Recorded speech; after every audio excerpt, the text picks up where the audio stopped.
مصطفیٰ جان رحمت ساقی کوثر شافع محشر حضور احمد مجتبی محمد مصطفیٰ صلی اللہ تعالی علیہ وسلم کی بارگاہ میں ایک مرتبہ عقیدت و محبت کے ساتھ درود پاک پڑھ لیجئے۔ اللہم صلی علی سیدنا و مولانا محمد وعلی آل سیدنا و مولانا محمد مبارک وسلم صلو علیہ صلاۃ و سلام علیک یا رسول اللہ صلی اللہ تعالی علیہ وسلم۔ بے پناہ شکر و احسان ہے اس رب لم یزل کا جس نے ہمیں عدم سے وجود بخشا اور اس خاکدان گیتی پر ہمیں اشرف المخلوقات ہونے کا شرف عطا فرمایا۔ بے انتہا درود و سلام اس رحمت والے حضور پر جس نے مذہب اسلام جیسا صاف ستھرا اور پاکیزہ دین عطا فرمایا، اور اللہ تعالیٰ نے صبح قیامت تک ایک حرف، ایک نقطہ، ایک زیر و زبر نہ بدلنے والی جیسی عظیم الشان دنیا کی سب سے بہترین کتاب ہماری ہدایت اور رہنمائی کے لیے قرآن مجید اپنے محبوب صلی اللہ علیہ وسلم پر نازل فرمائی۔ اسی قرآن مجید میں اللہ تعالیٰ نے روز اول سے لے کے صبح قیامت تک جنت میں جانے، جہنم میں جانے اور اس کے علاوہ دنیا کے تمام امور، آخرت کے تمام امور کو اللہ نے بیان فرمایا۔ ایک انسان کیسے کامیاب ہو، اس دنیا میں کیسے زندگی گزارے، قبر میں اس کے کیا حالات ہونے والے ہیں، آخرت میں ان کو کیا ملنے والا ہے، یہ ساری باتیں اللہ تعالیٰ نے 30 پارے میں اپنے محبوب صلی اللہ علیہ وسلم پہ نازل فرمائی۔ صبح قیامت تک کے لیے نہ بدلنے والی شریعت مذہب اسلام کو جب اللہ نے کمپلیٹ کر دیا تو فرمایا الیوم اکملت لکم دینکم، اے محبوب ہم نے آج آپ پہ اپنا دین مکمل فرما دیا۔ اللہ تعالیٰ نے اس عظیم الشان کتاب میں اپنے بندوں کو جو سکھایا ہے، جو باتیں سکھائی ہے، جو باتیں بتائی ہے، ان میں سے ایک قیمتی بات یہ ہے کہ اللہ نے فرمایا کہ اگر تمہاری زندگی، اگر تمہارے شب و روز، اگر تمہاری صبح و شام اگر اللہ کی یاد میں گزر رہی ہے، اگر تمہارا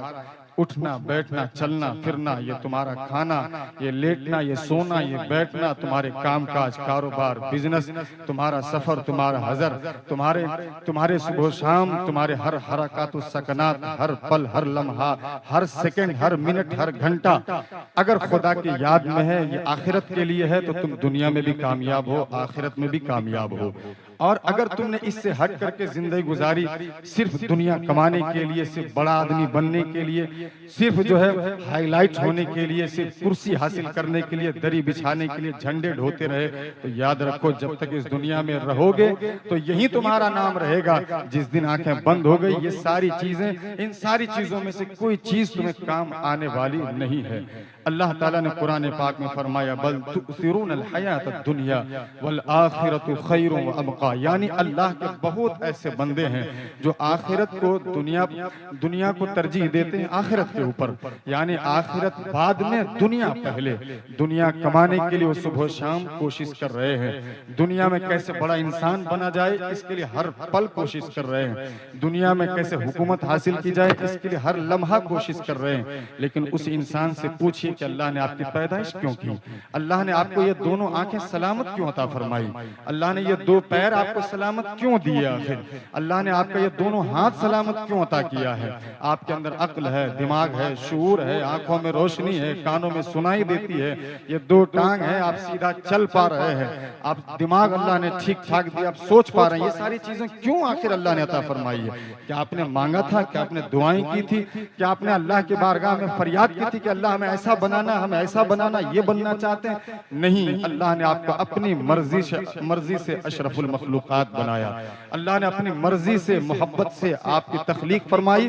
تو دو آنکھیں آپ کو سلامت عطا فرمائی، دماغ صحیح سلامت اللہ نے دیے، پیر صحیح سلامت اللہ نے آپ کو عطا فرمائے، یہ دل، یہ کڈنیاں، یہ پھیپھڑے، یہ دل گردے، یہ دونوں ہاتھ، یہ پیر، یہ ناک، یہ کان، سب کچھ صحیح سلامت عطا کر کے اللہ نے یہ فرمایا وما خلقت الجن والانس الا لیعبدون۔ تمہارے وجود کا مقصد یہ نہیں ہے کہ تم دنیا کے پیچھے بھاگو، تمہارے وجود کا مقصد یہ نہیں ہے کہ تم دوسروں کے لیے صرف دری بچھاتے رہو، تمہارے وجود کا مقصد یہ نہیں ہے کہ تم دوسروں کے لیے کرسیاں بچھاتے رہو، تمہارے وجود کا مقصد یہ نہیں ہے کہ تم دنیا میں لگے رہو، تمہارے وجود کا مقصد یہ نہیں ہے کہ تم اپنے رب کو بھول جاؤ، بلکہ اے میرے بندو یہ ساری چیزیں جو صحیح سلامت ہم نے عطا فرمائی ہے، اس کا مقصد یہ ہے کہ تمہارے صبح و شام اگر گزرے کسی کی یاد میں تو اللہ کے یاد میں گزرنی چاہیے. تم بنے ہو خدا کے لیے. یہ چاند و سورج، یہ ستارے، یہ زمین، یہ آسمان، یہ بحر و بر، یہ شجر، یہ خشک و تر، یہ ساری چیزیں بنائی گئی ہیں اللہ نے مخلوق کے لیے، انسان کے لیے، تاکہ انسان اس سے فائدہ اٹھائے. اور انسان کو اللہ نے بنایا صرف اپنی عبادت کے لیے، تاکہ ان ساری چیزوں سے انسان فائدہ اٹھا کر کے وہ اپنا سر جھکائے تو خدا کے سامنے صبح و شام کے لمحات اگر گزرے تو خدا کی یاد میں گزرے. اس لیے اللہ نے فرمایا کہ بہت ایسے بندے ہیں جو دنیا کو ترجیح دے رہے ہیں آخرت کے اوپر، تو ایسے بندوں کے لیے اللہ نے فرمایا والآخرۃ خیر وابقی. اگر تم نے یہ وقت اگر آخرت کی یاد میں اگر گزارا ہوتا، اگر تمہارا یہ وقت، یہ تمہارے یہ لمحات اگر آخرت کے لیے گزرے ہوتے، تو یاد رکھو تمہیں اللہ ایسی دولت عطا فرماتا کہ جو دولت دنیا میں بھی باقی رہتی اور آخرت میں بھی باقی رہتی. جو دولت